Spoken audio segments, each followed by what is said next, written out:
दुनिया फिर कभी वैसी नहीं रही।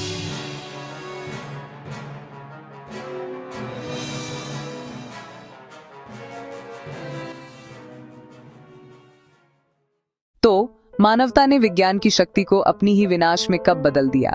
एक विचार इतिहास का सबसे भयानक हथियार कैसे बन सकता है? परमाणु के हृदय में छिपी शक्ति की कीमत क्या थी?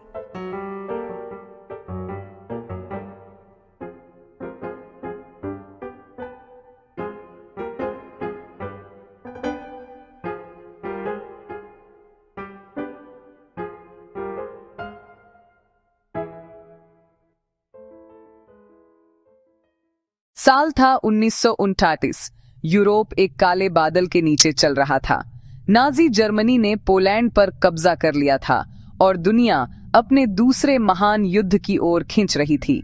लेकिन इस बार युद्ध केवल टैंक और राइफल से नहीं, बल्कि मानवता के संचित ज्ञान, विज्ञान की शक्ति से आकार ले रहा था।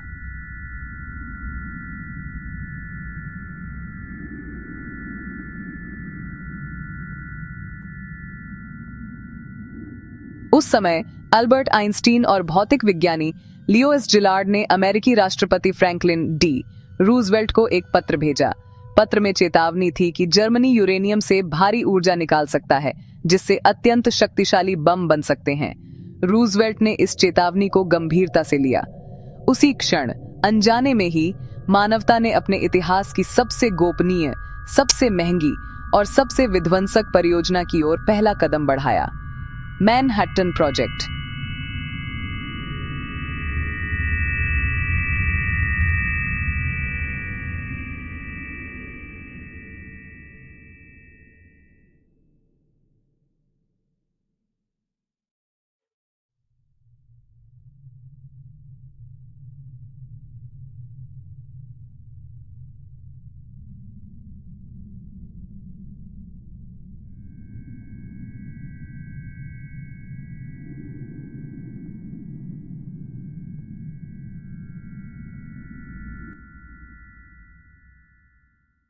आइंस्टीन ने सीधे परियोजना में भाग नहीं लिया, लेकिन अगर वह पत्र नहीं होता तो शायद यह शुरू ही नहीं होती। इस प्रकार मानवता के सबसे शक्तिशाली हथियार का जन्म उनके बौद्धिक सतर्कता से संभव हुआ। अमेरिकी सरकार हिटलर की वैज्ञानिक उपलब्धियों को लेकर चिंतित थी। अगर जर्मनी ने पहले परमाणु बम बना लिया तो दुनिया अपूरणीय आपदा का सामना कर सकती थी। यही डर परियोजना की नींव बना।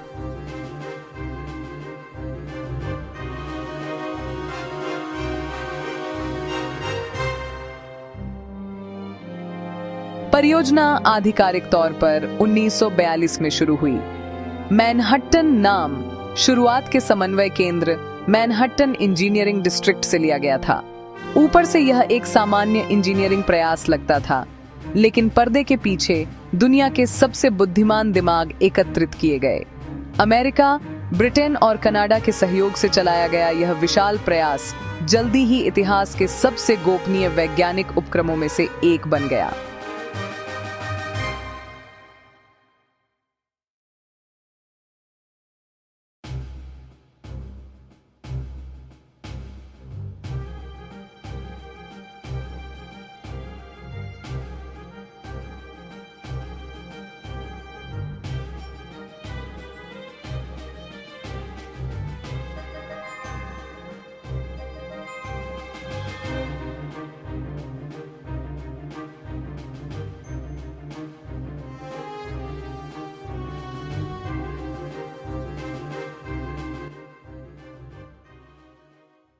देश भर में नक्शे पर अदृश्य शहर बनाए गए। Loss Alamos, new Mexico, okay-ridge, Tennessee और हैनफोर्ड, वॉशिंगटन। कोई नहीं जानता था इन जगहों पर क्या हो रहा है। इनका उल्लेख कभी पत्रों में नहीं आता, न ही इनके नाम रेडियो पर सुनाई देते। हजारों लोग वहां काम करते थे, यह जाने बिना कि वे किसकी सेवा कर रहे थे। उन्हें बस इतना पता था कि वे युद्ध समाप्त करने की परियोजना का हिस्सा हैं। यह गोपनीयता केवल दुश्मनों से नहीं, बल्कि अपने लोगों से भी छुपाई गई थी।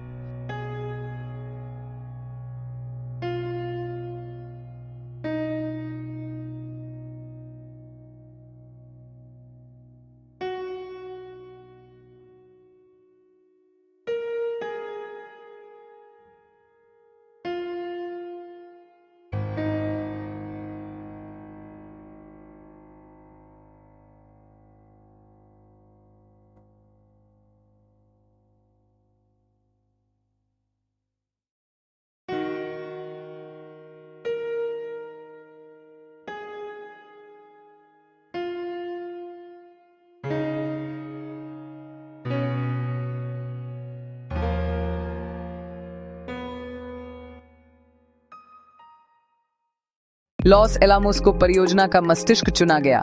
काम था परमाणु के नाभिक से ऊर्जा निकालकर उसे हथियार में बदलना। थ्योरेटिकल फिजिक्स के जीनियस रॉबर्ट ओपेनहाइमर को परियोजना का प्रमुख नियुक्त किया गया। अब उसे केवल समीकरणों से ही नहीं बल्कि मानवता की अंतरात्मा से भी जूझना था। वे Enrico Fermi, Niels Bohr, Richard Feynman और अर्नेस्ट लॉरेंस जैसे महान वैज्ञानिकों के साथ काम कर रहे थे। प्रत्येक अपनी विधा में अग्रणी था, एक ही उद्देश्य के लिए एकजुट, वह शक्ति बनाना जिससे युद्ध खत्म हो सके।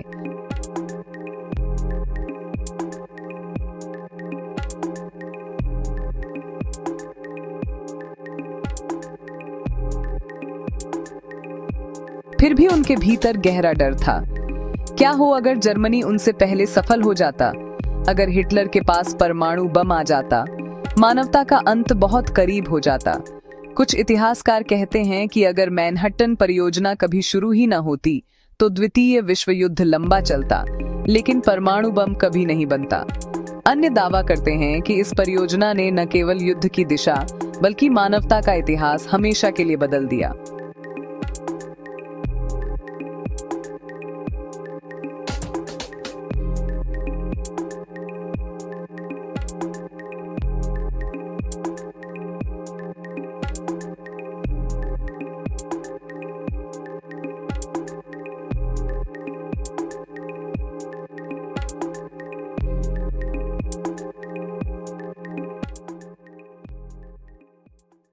प्रयोगशालाओं में समय दौड़ रहा था।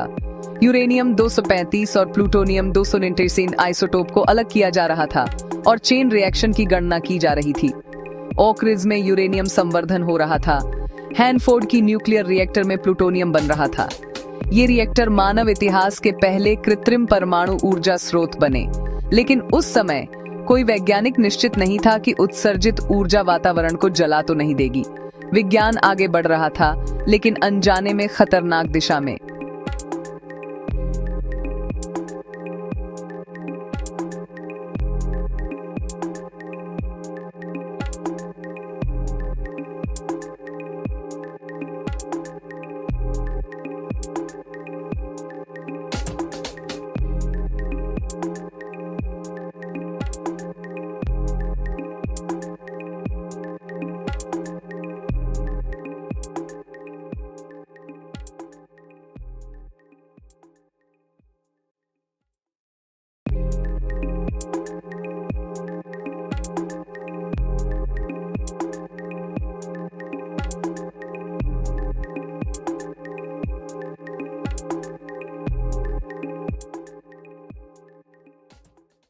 उन्नीस 1942 तक सिद्धांत वास्तविकता में बदलने लगा।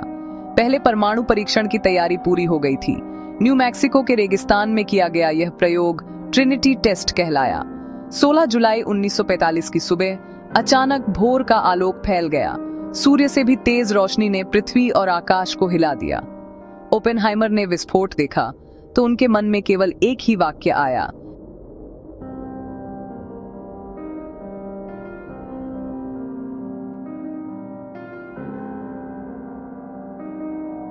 अब मैं मृत्यु बन गया हूं, संसारों का संहारक। मानवता परमाणु के हृदय को विभाजित करने में सफल हो गई थी, लेकिन उसी क्षण विज्ञान की विजय के साथ अंधकार भी जन्मा। प्रयोग के बाद कई वैज्ञानिक भयभीत हो गए, क्योंकि सफलता इस बात से नहीं मापी जाती थी कि मानव ने क्या हासिल किया, बल्कि इस बात से कि क्या शुरू हो चुका था। कुछ ने सुझाव दिया कि इस हथियार को केवल चेतावनी के तौर पर दिखाया जाए, लेकिन युद्ध समाप्त करने को आतुर सरकार ने इसकी अनुमति नहीं दी।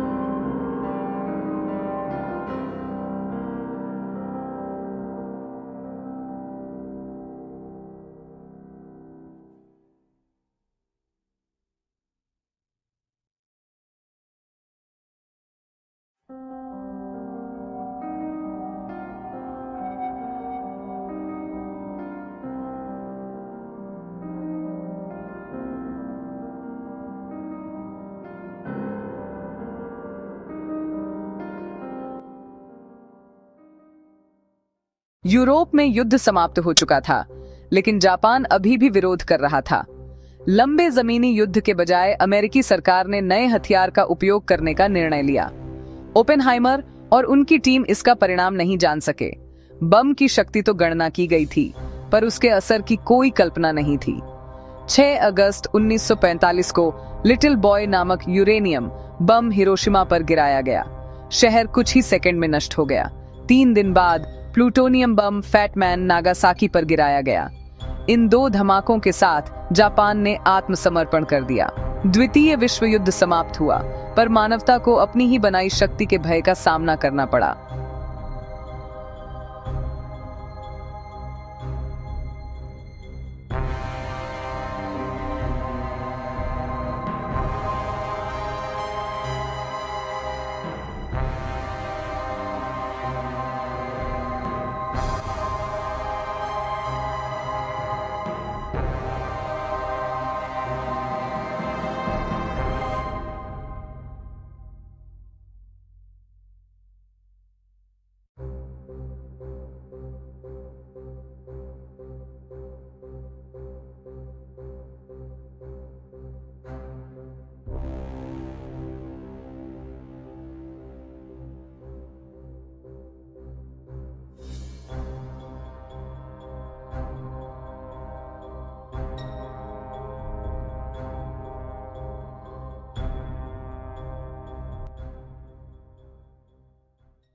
इतिहासकार आज भी बहस करते हैं, क्या परमाणु बम वाकई अपरिहार्य था?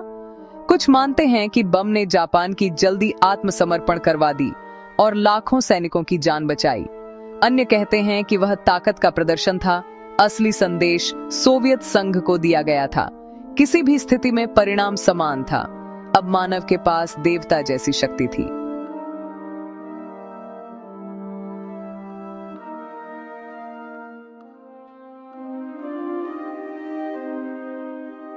परियोजना अपना लक्ष्य हासिल कर चुकी थी, लेकिन कीमत भारी थी। 30,000 से अधिक लोगों ने परियोजना पर काम किया और खर्च 2 अरब से भी ज्यादा था। लेकिन असली कीमत हिरोशिमा और नागासाकी के लाखों आम नागरिकों की जान थी। पहली बार विज्ञान इतने बड़े विनाश का साधन बना। कई साल बाद ओपेनहाइमर ने कहा, भौतिकविदों ने पाप देखा है, यही उनका पाप था।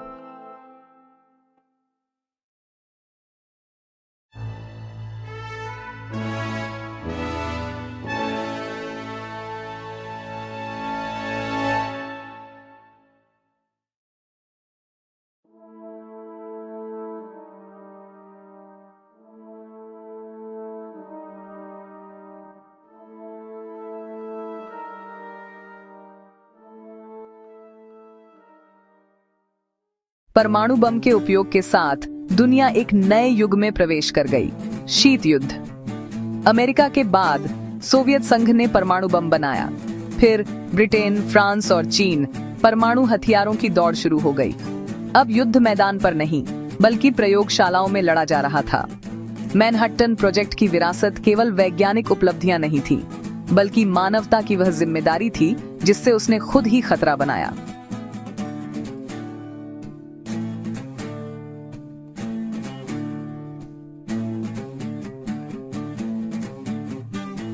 इसी दौरान वैज्ञानिकों ने सवाल पूछना शुरू किया, विज्ञान की सीमा कहाँ शुरू होती है और अंतरात्मा कहाँ खत्म होती है। इसी सवाल ने आधुनिक नैतिक विज्ञान को जन्म दिया। अब सवाल था, क्या हम यह कर सकते हैं, बल्कि हमें यह करना चाहिए या नहीं, क्योंकि परमाणु को बांटना सिर्फ पदार्थ को नहीं, बल्कि मानवता की अंतरात्मा को भी बांट गया।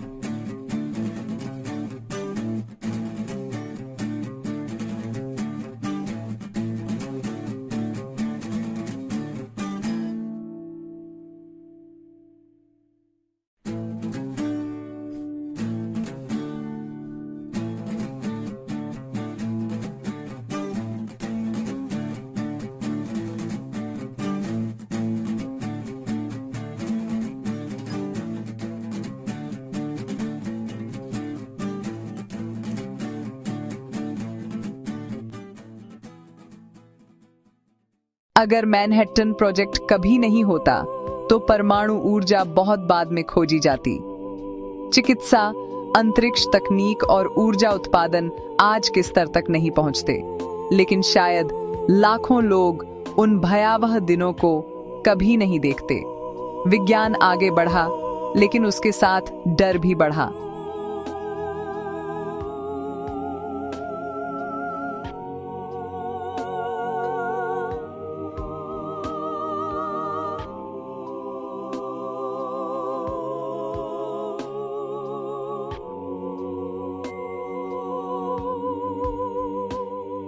मैनहट्टन प्रोजेक्ट 20वीं सदी की सबसे बड़ी ऐतिहासिक मोड़ में से एक है।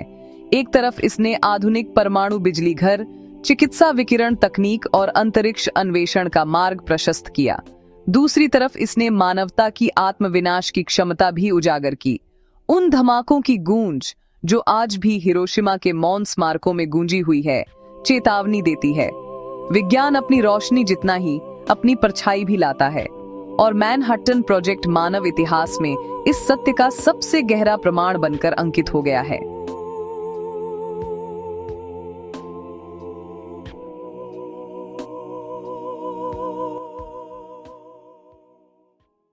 जब परमाणु का विभाजन हुआ, टूट केवल पदार्थ ही नहीं था, टूटा मानवता का अपने स्वयं के सीमाओं पर विश्वास।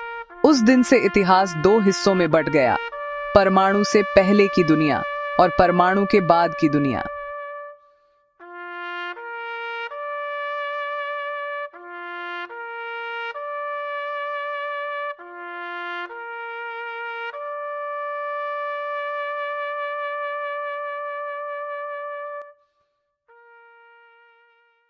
अगर आप ऐसे और कंटेंट देखना चाहते हैं तो हमारे चैनल को सब्सक्राइब करना ना भूलें, वीडियो को लाइक करें और अपनी राय हमारे साथ साझा करें। क्या आपको लगता है कि मैनहट्टन प्रोजेक्ट मानवता के लिए एक निर्णायक मोड़ था? कमेंट्स में मिलते हैं।